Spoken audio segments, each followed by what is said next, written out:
You're listening to episode 96, Carrie's Story, a son with Spina Bifida and Hydrocephalus.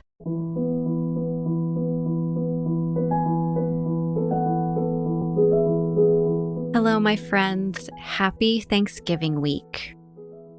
I don't know where this is finding you, if you are traveling on the way to go visit family, if you are working this holiday, if you are in the hospital, if you are quarantining, but wherever this finds you, I just want to wish you a happy Thanksgiving. And I hope you know that I, Katie Taylor, am so grateful that you are here and a part of this podcast and community, and just eternally grateful for you being here. So I'm also so happy that today I have a very special episode with Carrie Holt. And Carrie is one of those people that when you talk to her, A, you feel like you've known her your whole life, and B, it just feels like you're in the room with her. It feels like you've known her. She's got this little twang and just such a great perspective on what it's like to have a child with a diagnosis and special needs. So because it is Thanksgiving, and I'm going to get to Carrie's story very quickly. I know that some of you like to just directly skip to the story, and I totally get it.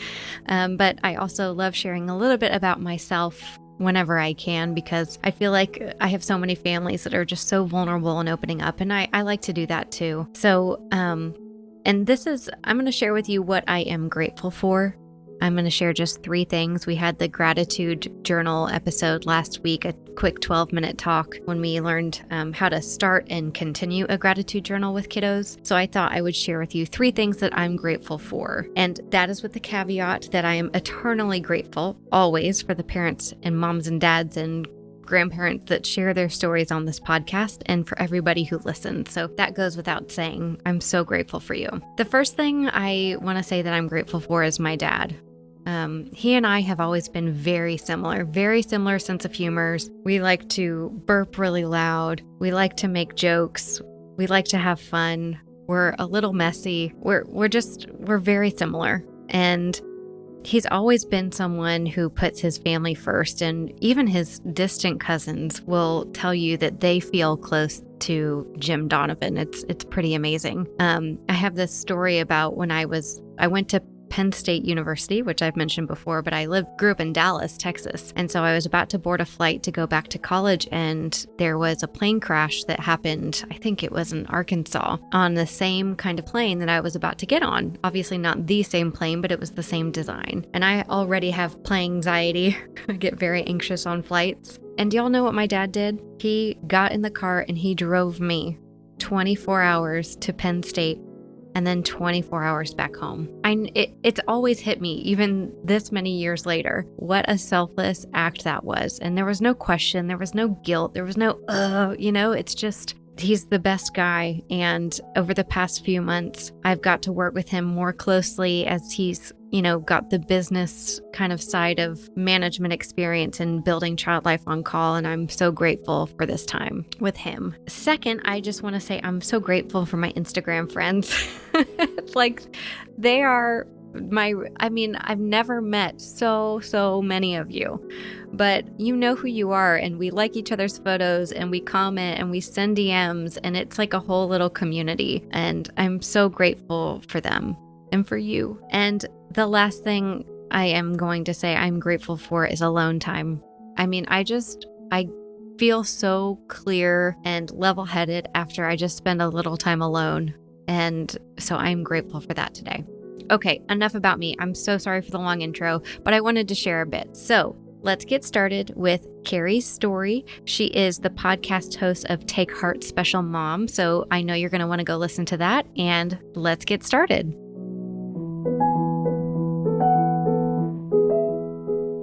So why don't you just start off and talk to us a bit about you and your family and where you guys come from and a little bit of background about you. Sure. So my name is Carrie Holt, and I have been married to my husband, Bruce, for 21 years, and we have 4 just great kids. So we have 3 boys and a daughter. My oldest son is 18, and then I have a 16-year-old and a 14-year-old, and then an 11-year-old daughter. So unfortunately, she is the baby, and she has three older protective brothers looking after her. And we live north of Columbus, Ohio. Oh my gosh, she's so lucky. Like she may not feel it now, having Right. three older brothers, but in time it pays off, I'm sure. Yes, it does. Yes. So, Carrie, why don't you talk to us a little bit about who we're going to be speaking about today? And if you can take us back to that initial time that everything kind of got started in your journey. Sure. So I'll set the stage a little bit. So we had a 3-year-old son and an 18-month-old son, and I was 20 weeks pregnant with our third baby. I went in for our routine 20-week ultrasound, and of course, you usually find out the gender and all, that everything is okay. And after I had my ultrasound done by a tech, and that was the first time I had ever had that happen. Normally, my doctor did my ultrasounds. I think the practice was getting bigger. And my husband said that he could tell she was spending a lot of time and she wasn't saying a whole lot, but I was pretty oblivious to it. I think, thankfully, just her pauses and things like that. And so afterward, we were in the waiting room, and I had an appointment to see my doctor. I had scheduled both things together. Thankfully, I had not gone home because I know other families that have done that. And my husband was kind of pacing because, in an OB office, you wait forever. and I said to him, I would tell you to just go to work, but I feel like you need to be here. And I really did not have a feeling of doom and gloom, but for some reason, I just felt like he should be there. Our oldest son was with us too at the time. So we go into the room, and my doctor comes in, and Bruce said just by the way her face looked, he could tell something was wrong. And of course, the first words out of her mouth were, "We found something wrong with the baby. We're not sure what it is." And I remember her actually saying, "We don't think it's spina bifida," which is my son's condition. The ultrasounds weren't super clear, but they found hydrocephalus. So hydrocephalus is basically extra fluid in the brain, and it's almost always associated with spina bifida. So spina bifida, the scientific name is myelomeningocele, and really what that means is just a split or open spine. So it occurs before a mom even really sometimes knows she's even pregnant, and the bones don't fuse around the spinal cord, and it leaves an open hole in the back. It can occur really anywhere along the spinal cord, and I always share with people when I'm speaking that it's similar to a spinal cord injury, a paralysis of the spine. So my son's is in the lumbar region, the lower part of the back. It affects muscles, it affects bowel and bladder, and spina bifida is considered a snowflake diagnosis where just no two kids are alike. You can, have kids that walk with just ankle braces, and kids that need braces up to their hips, and kids that use wheelchairs full time. And so it was pretty devastating. It was August 31st. Like, I always call that my D-Day, diagnosis day. Like, just it marked a clear before and after of just a complete change in our lives. It was pretty devastating too at the time. I can imagine, and just so surprising too. That's a moment that we talk a lot about on the podcast, is that ultrasound at 20 weeks, and just exactly what you're describing. Like, from that point on, things are different. And tell me about how you handled that second half of the pregnancy. Like, what was that like for you? So I remember it being just really hard. I remember feeling like, so later that day, we ran our older son home to our friend who was watching our younger son, and in the room, my husband actually, his blood pressure dropped and he almost passed out. We actually laugh about it now because we've had several scenarios along our journey, and I am allowed to share this with his permission, where he, like, the next thing I know, he was laying on the floor and his feet were on my doctor's shoulders. And of Oh course, my gosh. I'm crying. And so she opened the door and had the nurse come get our oldest son. And take him to go get a sucker or something so he doesn't have this trauma. He said he doesn't remember it, thankfully. But yeah, so she immediately was able to get us in that day to a high risk doctor, level 2 ultrasound. And then, so from then on, I was treated as high risk, and I had multiple ultrasounds, and I just remember feeling like just very disconnected, that my son was just a diagnosis. We had not, with our previous 2 pregnancies, we always like to be surprised by finding out the gender. And this time, of course, we found out. And then I had an amniocentesis, which was something I was just deathly afraid of. I sometimes talk about, I kind of have an unbucket list as a special needs parent. And this was one of those things. Like, oh my gosh, that's such a good way to put it, an unbucket list. Yes. The list of things that you just never want to experience as a mom, as a special needs mom. Yeah. And so, of course, the amniocentesis confirmed all of the things and confirmed we were having a boy. And I just remember that people would ask me questions. I would be in Babies R Us, and they would say, "Oh, when are you due?" And I would think, I'm a very detail-oriented person. So I would think, well, I no longer have really a due date. I have a surgery date for me because I have to have a C-section, and a surgery date for my son because he has to have surgery the day he's born, and he's going to be transported to a different hospital in our town, in our city. You can't have your baby in the same hospital where your child needs care, like surgery. I mean, we've got good NICUs, but so he was not even going to be in the same hospital with me. And he was going to have surgery to close the open hole. He was going to have surgery to place a shunt, which is the device that treats that hydrocephalus, the extra fluid in the brain. So everything just became very medical, mechanical. And I distinctly remember one of the days I was in for a level 2 ultrasound. And at that time, this was in 2006, I don't really remember exactly, but I remember her saying, well, we have this 3D feature now. I don't remember when 3D ultrasounds kind of became a thing, but she's like, so let's try this out today. I'm kind of training on this, and I need to do this. And that day was the day that I finally started to bond with our baby. Yeah. And I remember looking at the pictures after and going, oh, look, he has our oldest son's nose, and he has the profile, of our boys. And that was when I started to connect with our baby more than just a diagnosis and a bunch of medical procedures that were coming. Right. Yeah. Oh, and that point of the Babies R Us conversation is there's no small talk. It's all big talk. Yes. It's there's no easy answer that you can fit inside this little hallway conversation. Yes. And I think a lot of parents feel that way. They're like, I almost have to lie and just, because if I told you the truth, we'd be standing here for 3 hours. Right. Yeah. And it's so true. So talk to me about kind of that whole bonding process and having 2 older kiddos at that time. And he was born, you had surgery yourself. And this is something I really try to remind other clinicians that I work with is, we're focused on the baby right at the beginning, right?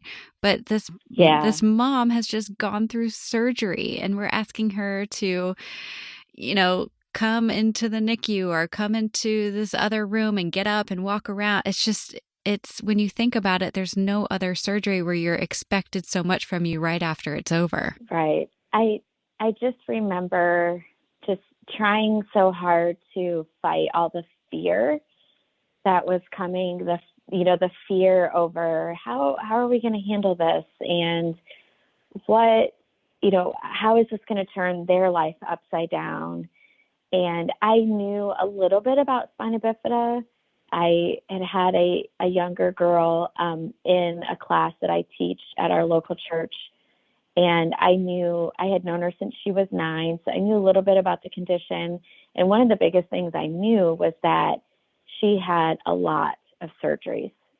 She has had more surgeries than any person that I know. And that has since been the case for our son. I maybe could talk about this in a little bit, but our son ended up going through kind of a worst case scenario after he was born, kind of rare circumstances for his condition, which even turned us down even a road less traveled. But I just remember I'm a type A planner. And so the best ways that I could just handle this and then think about, bonding with him and taking care of him was just to prepare myself and educate myself the best way possible about his condition. I read a book about Spina Bifida that was written by a doctor. And in some ways that book was great because it kind of prepared me for this worst case scenario that happened later on. Because it was kind of like, oh, here's, they're just stating the facts about damage to the brain and what can happen with the nerves and the brainstem and its breathing issues and swallowing issues and all of this stuff. I remember being really intent on, I wanted to nurse this baby. So I researched pumping and got, rented a medical grade pump from our lactation center here in Columbus. And I remember this was, pre cell phones and, my parents, were down to obviously stay with our older 2 boys. And my dad went and took pictures of Toby in the NICU before they transported him and ran to a 1-hour photo place. Aww. So I would have these pictures so I could look at my baby while I pumped. No. Yeah. So those were and I do remember asking the hospital, can you please put me on the end away from the nursery and away from, the other moms and all of that, because I just don't want to be near them. One great thing about our hospitals here, and I know this isn't like this everywhere because Spina Bifida is the most common permanently disabling birth defect in the United States. And they allowed me the next day to be released from our hospital and be transported over so I could see him and hold him for a little while and all of that. Now I went back to my hospital because I had a C-section and I was a hot mess. I needed pain meds and just the day was just really awful. But it was still just amazing that they let me go and hold him and be with him. Yeah. And they let our boys in too at the time in the NICU. My mom took our boys up and, she helped them draw pictures and they were in his incubator and all of that. So. Oh, that's so sweet. We'll be right back.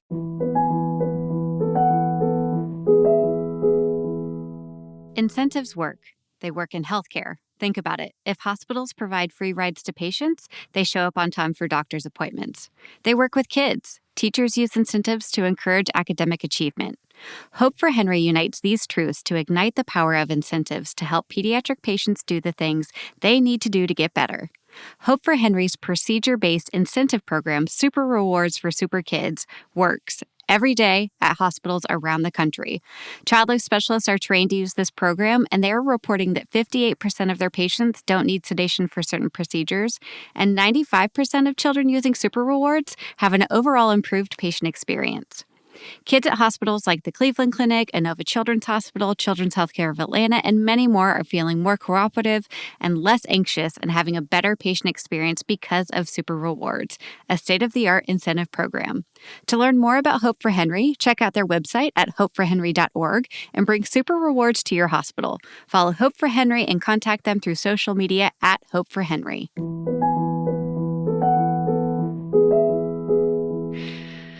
Well, let's talk a little bit about that kind of worst case scenario that you guys got thrown into that you weren't quite expecting to and how you were able to handle it all. Sure. So Spina Bifida and Hydrocephalus, there's like all these shifting in the brain.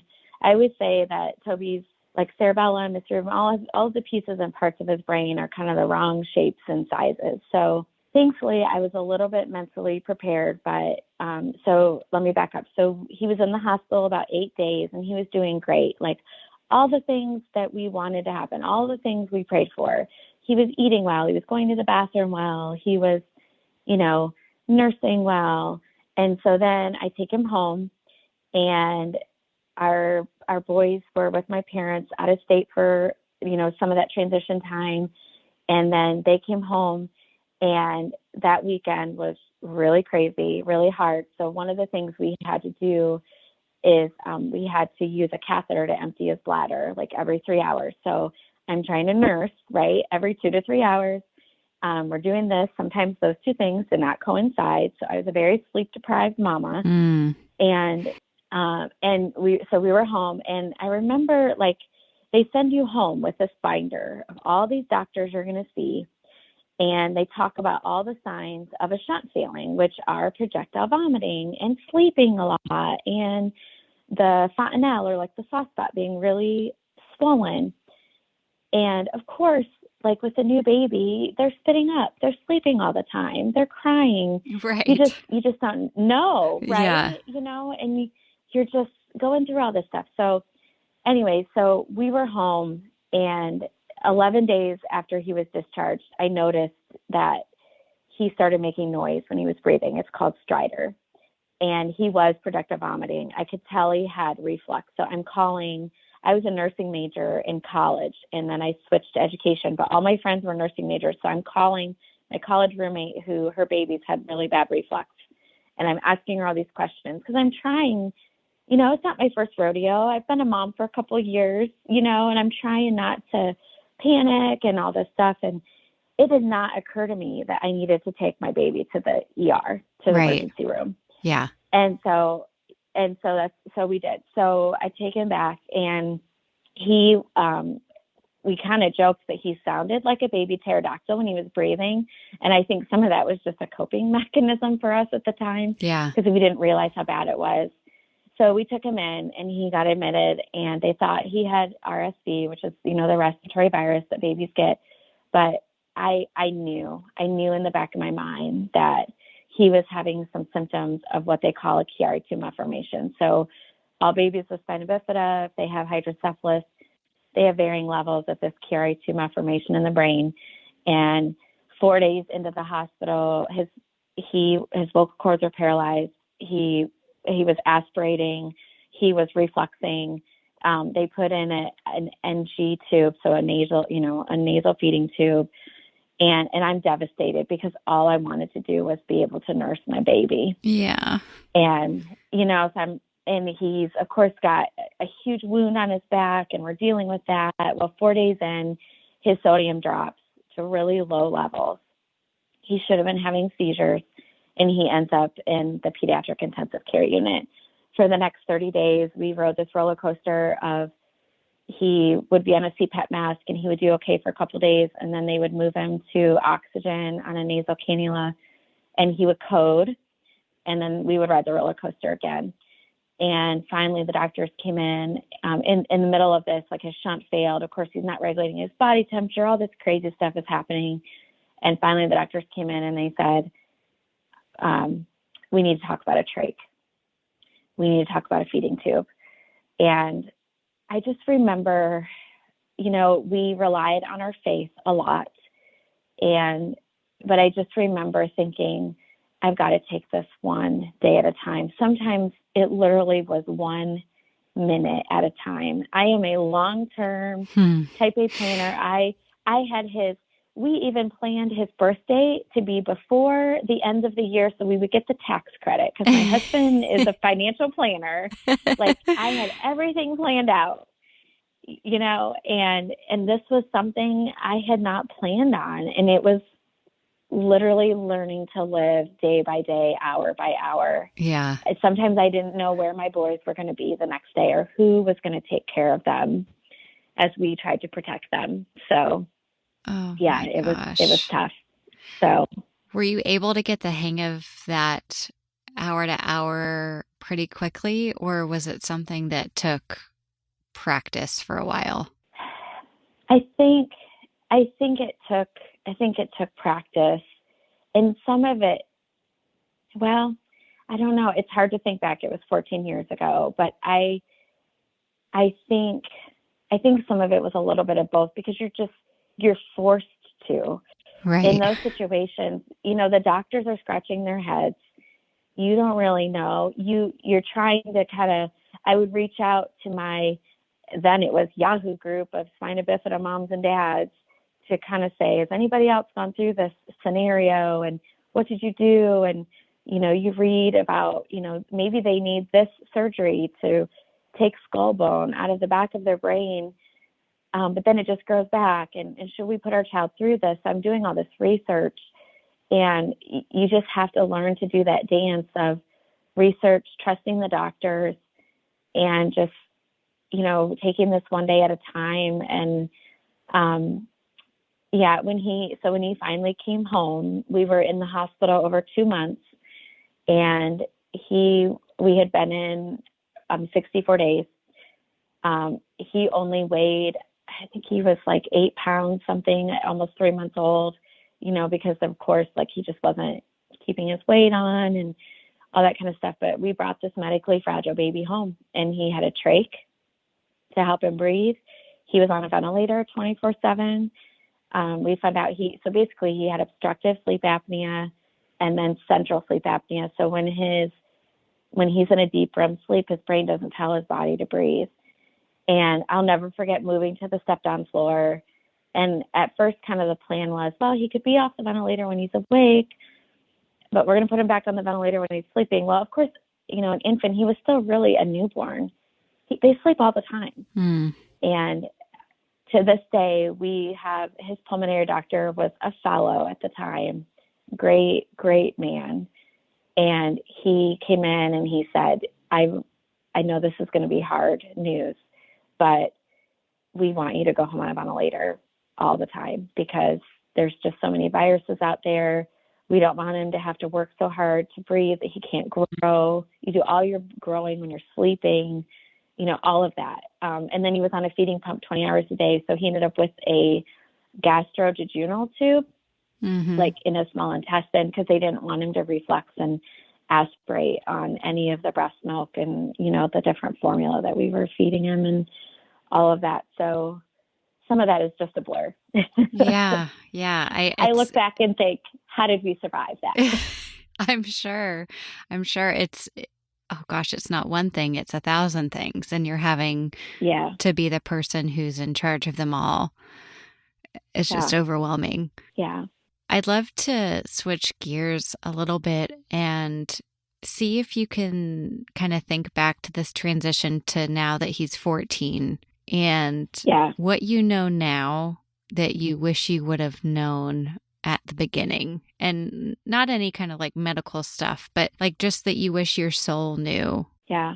A couple things come to mind. I think, first of all, I wish I would have I would have known to embrace my baby and my young child as a child, as who he was, as more than all this therapy and the diagnosis. And, he went through feeding therapy. He had physical therapy. He had speech therapy, occupational therapy. He did learn to talk, even with a trach, when he started to vocalize around 3. And everything was so focused on getting him as normal as possible, learning to eat by mouth, learning to speak, learning to walk, and all of that. And I wish I could go back and tell myself to just chill. Yeah. Just enjoy your child. And not that we didn't have moments where we enjoyed him, but there were just so many times where I was so focused on fixing him. And sorry, I'm going to get a little teary, but I'm so focused on fixing him and making, the world see him as, this great kid who's silly and funny and loves Doritos. And he used to lick the cheese off Doritos because he couldn't chew them, enjoy all the different stages. And I also think I would go back and tell myself, like, it's okay not to have a plan. It's okay. You don't have to know, everything. You can, embrace each day and celebrate the milestones, which we did. We celebrated every milestone. I heard another podcaster call them inch stones, the tiny swallow of baby food, the checking out at the grocery store, with the baby food. Like, that was a huge deal. Wearing zip up pajamas, with the feeding tubes. You couldn't do that. And so I think it is just taking the time to celebrate all those little inch stones and not worrying about, the friend's baby who's walking and doing all this stuff. And yes, we have to grieve that stuff. I think that's probably another thing too that I would go back and tell myself is I've learned this now, 14 years later, how important it is to grieve the milestones they don't reach, the ways that they don't measure up with their peers, all of that stuff. But I think in the beginning, I didn't really understand how much grief was going to be an ongoing part of this journey. He was about 5 when I finally realized that, but that it's okay. And also to just kind of like, it's going to sound strange, but embrace the grieving process, because there's healing in lamenting the heart of your journey. Oh my gosh, that is so beautiful. There's healing in the lamenting of the heart of your journey. Yeah. I'd love to know how you've seen, especially his older brothers, kind of grow up through this process. Of course, they were little. They were 3 and 18 months when he was born. And so they, that it's their brother. And there's just, that's that. But I'd love to know a story or an example of how the brothers have, and his little sister too, been an advocate for him or a relationship with him, and what is it like for them as your 4 kiddos together as siblings? Yeah.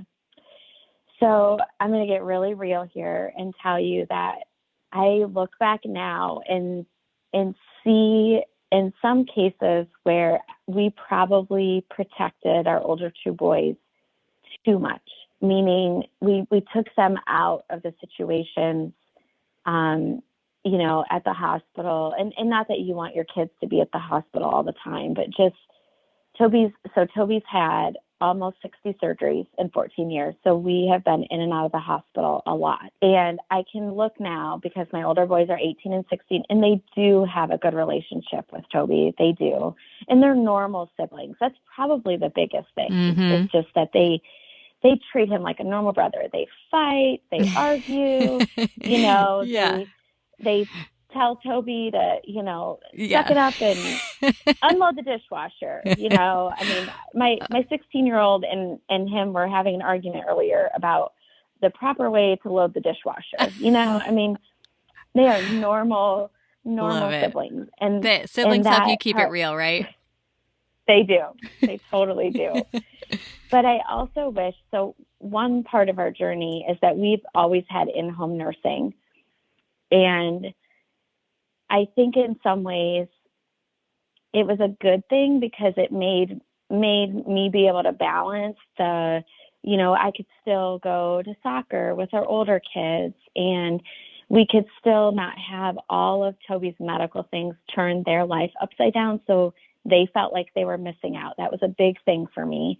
I didn't want them to ever resent him because they missed out on things, because we had an emergency or Toby can't do that activity. He's in a wheelchair full time. He can't do that activity. So the nurses have helped make their journey more normal, I guess.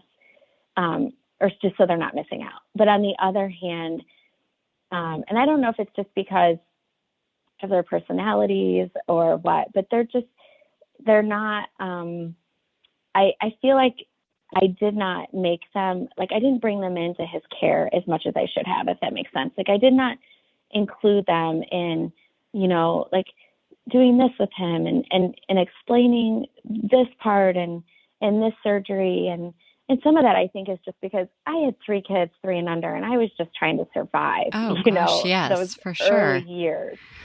Um, and I will say it also, it depends on their personality. Like our second son, he just has a more nurturing, empathetic personality, and he has no problem with doing some of the medical care, like suctioning. We've trained him how to do some of the stuff.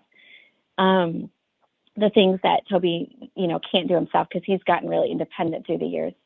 And then going on to our daughter, she, sometimes it's funny because they have a really fun relationship. In some ways, Toby is very much his age. He's 14.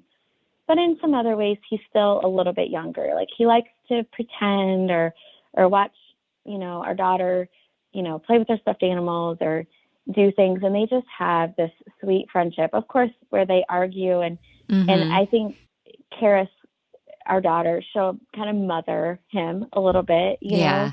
In some ways she had to grow up a little bit faster than I wanted her to, but I do know that they do have this empathy, and I'm sorry, I can talk all day, but I do want to share just one thing real quick. Like, so we have a family that we have grown up with, and that we knew this couple before either of us were married, and their oldest son has a trach, a ventilator, and a feeding tube, right? This is crazy. So he and Toby are about 3.5 years apart because he was actually born 16 hours before our oldest son in the Oh, same wow. hospital. We had our babies at the exact same time. Oh my gosh. So, yeah. So our oldest, I love him. He just has a real type A kind of business personality. And so he's not always super nurturing with his brother, but when he's with his friend who really can't use his hands, I see him getting his drink out and giving him a drink. Oh. And, they just have this amazing friendship. And I know it's because of his brother and then his friend and the journey that we've had together over the last 18 years.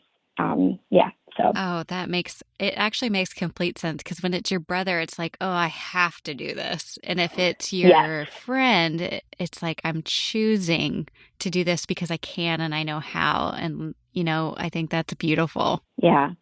Yeah.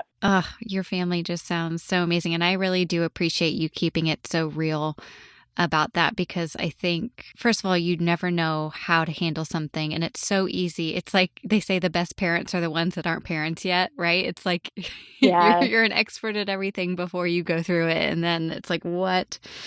But you have that like innate ability to protect your kids, and that means shielding them sometimes. And it's like, when's too much, when's too little, and you're in this constant struggle.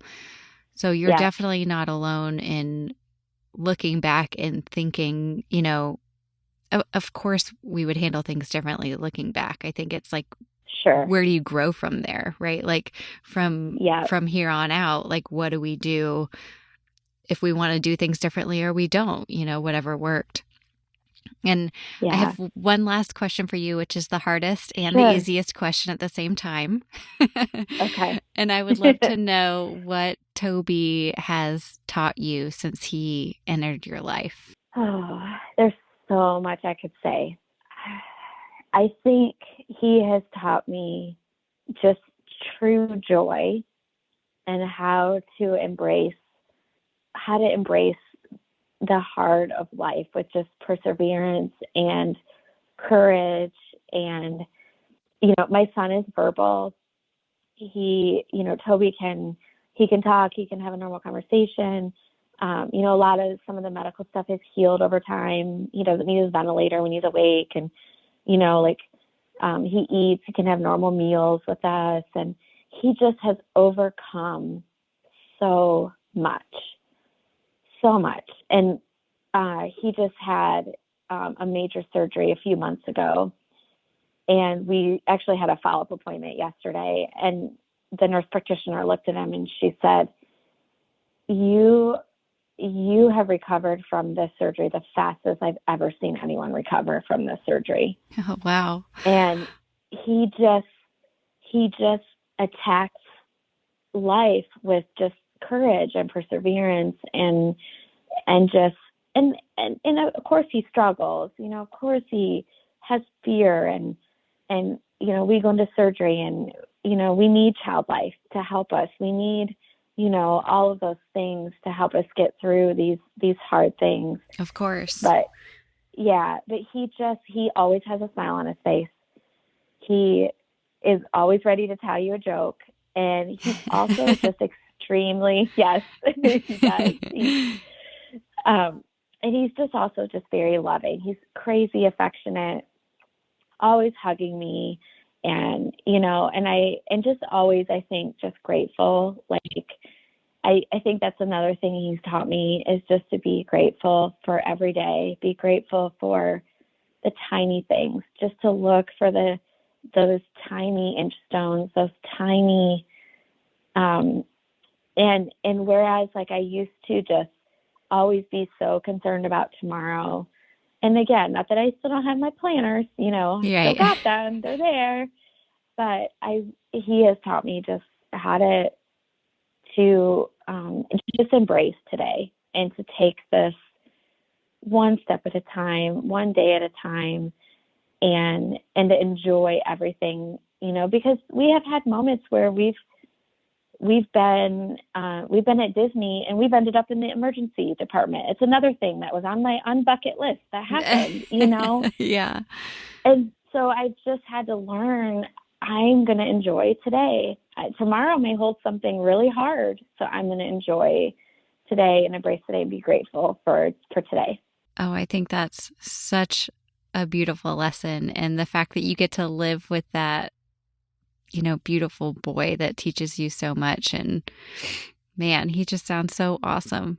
And I can't thank you enough for sharing so much of the hard stuff and also what you've, learned throughout the time. I think you offer a lot of perspective for those families who are in the beginning stages, and I think that's the whole purpose of this podcast, for those families who are feeling so lost at the beginning to hear somebody like you, the most beautiful lessons in life you've gotten since that 20-week ultrasound. Yeah. And maybe in that moment, you don't think that that's the way it's going to turn out. For sure. Well, if our followers and listeners want to connect or follow along with you, how can they do that? Sure. So I can be found at Carrie M for Michelle Holt.com. And I also co-host a podcast called Take Heart Special Moms. And we are found on all the major podcast avenues, and we're also found at takeheartspecialmoms.com. So that's where we are. That's where I'm found on my personal website, and I speak and write, and then but a lot of our energy has gone into this. There's 3 of us, so counting myself, but into this joint podcast called Take Heart. I love it. Well, thank you so much. And I know everyone will want to go listen to more of you and what you offer. And I just appreciate you being here today so much. Thank you for having me.